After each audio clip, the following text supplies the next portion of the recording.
Museum Al-Quran Tulisan Tangan di Thailand. Sesungguhnya kamilah yang menurunkan Al-Quran, dan sesungguhnya kami benar-benar memeliharanya. Quran Surah Al-Hijr ayat 9.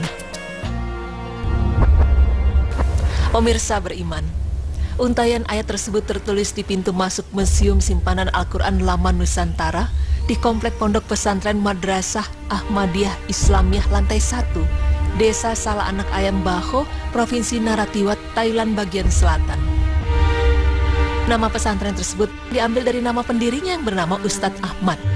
Warga setempat menyebut pesantren yang kini dipimpin Ustadz Muhammad Lutfi Haji Samin, lulusan salah satu perguruan tinggi Islam di Yordania itu, dengan sebutan Pondok Salah Anak Ayam.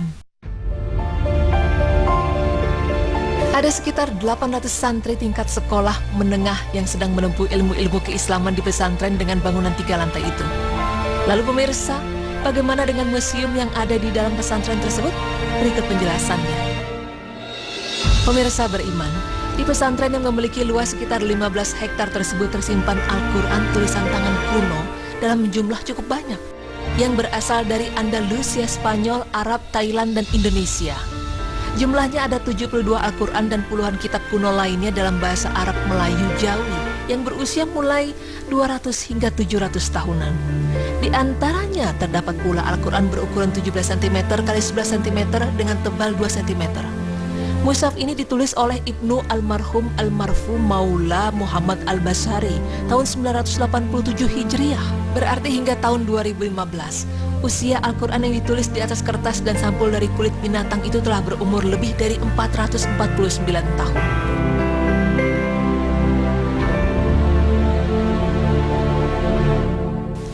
Pada bingkai kaca lainnya, terdapat mushaf Al-Quran tulisan tangan kuno berukuran lebih 19 cm x 15 cm dengan tebal 5 cm. Mushaf ini ditulis oleh Haji Muhammad Husin bin Abdul Latif bin Mukmin Zainul Abidin tahun 1893 Masehi, yang sekarang usianya 121 tahun. Selain itu juga ada tafsir Al-Jalalain, kitab yang masyhur di kalangan ulama. Kitab tulisan tangan dengan ukuran 30 cm x 22 cm dan tebal 5 cm ini ditulis pada tahun 840 Hijriah, 436 Masehi, berusia sekitar 596 tahun dalam kalender Hijriah. Pada sudut ruangan yang tidak terlalu luas itu, penulis juga melihat mushaf Al-Quran kuno tulisan tangan yang ditulis oleh Imam Muhammad Ari Kularesi dari Nusantara Timur tahun 1590 Masehi, berusia sekitar 424 tahun. Mushaf ini berukuran 32 cm x 20 cm dengan ketebalan 5 cm. Karya ini ditulis di atas kertas produk Eropa tanpa hiasan tepi. Terdapat juga Al-Quran kuno tahun 1251 Hijriah, usianya 185 tahun, yang ditulis oleh Syekh Daud bin Abdullah bin Idris Al-Jawi Al-Fatoni. Al-Quran lama tulisan tangan ini dibingkai dengan sampul kain sutra berwarna hitam, dihiasi dengan ragam hias menggunakan bunga mawar dan mawar segala bunga. Ukurannya pun cukup besar, 19 cm x 24 cm, tebalnya sekitar 7 cm. Di samping mushaf Al-Quran, di sana juga terdapat beberapa kitab klasik tentang kedokteran. Pemirsa beriman, pemandu Museum Al-Quran Ustadz Lutfi menjelaskan, sejarah penulisan Al-Quran kuno dimulai oleh Syekh Nuruddin Muhammad bin Ali bin Hasan bin Muhammad Hamid Al-Raniri Al-Quraisi. Syekh Nuruddin merupakan tokoh ulama yang termasyhur di tanah Melayu Nusantara pada masa kerajaan Islam Pasai di semenanjung timur lautan Sumatera era Sultan Malik Saleh.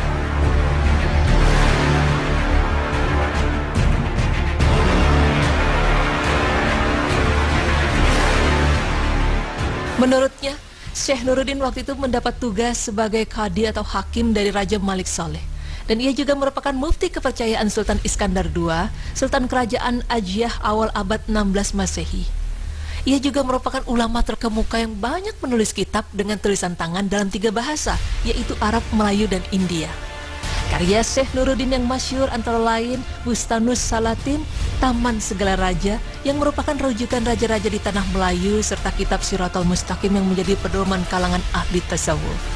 Syekh Nuruddin yang wafat tahun 1658 Masehi, beliau meninggalkan kitab-kitab karangannya sejumlah 29 buah. Pada umumnya, kitab-kitab klasik tulisan tangan itu ditulis dengan menggunakan alat tulis bulu ayam, bulu burung merak, lidi landak, dan pohon batang kabung. sementara warna hiasan dilukis dari bahan buah-buahan dan bunga-bunga. Kertas yang digunakan para ulama untuk menulis ayat-ayat Al-Quran berasal dari kertas produk Eropa seperti dari Belanda, Inggris, dan Italia.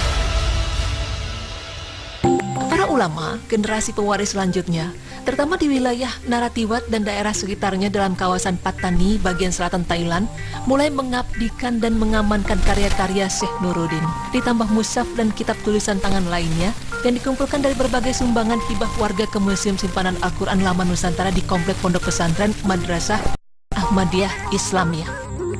Tokoh ulama di Provinsi Narathiwat merasa terhormat dan sangat senang untuk pembangunan museum tersebut, yang merupakan salah satu upaya menyampaikan kepada dunia bahwa nilai-nilai Al-Quran tetap abadi serta bukti bahwa ajaran Islam telah lama berada di Nusantara, khususnya di kawasan Pattani bagian selatan Thailand. Pemirsa beriman, dalam melakukan perawatan museum, Ustadz Lutfi dibantu dengan beberapa CCTV, closed circuit television untuk memantau pengunjung. Dia mengatakan mengenai perawatan Al-Quran klasik tersebut diperlukan anggaran tahunan sekitar 2,5 juta baht atau sekitar 1 miliar rupiah. Di samping bantuan dari Departemen Seni Rupa Thailand, perawatan juga mendapat bantuan utama dari Perpustakaan Sulaiman Al-Kanuni di Istanbul, Turki. Perpustakaan Sulaiman Turki merupakan peninggalan Sultan Sulaiman yang berkuasa pada dinasti Turki Usmai saat baru berusia 26 tahun.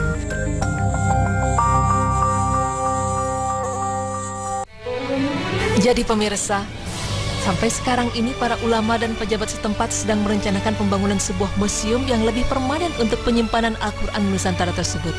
Yang secara rutin pengelola juga mengadakan pameran terbuka setiap 3 bulan sekali dengan mengundang pejabat setempat dari dalam dan luar negeri. Khususnya Malaysia juga terbuka untuk pelancong lainnya.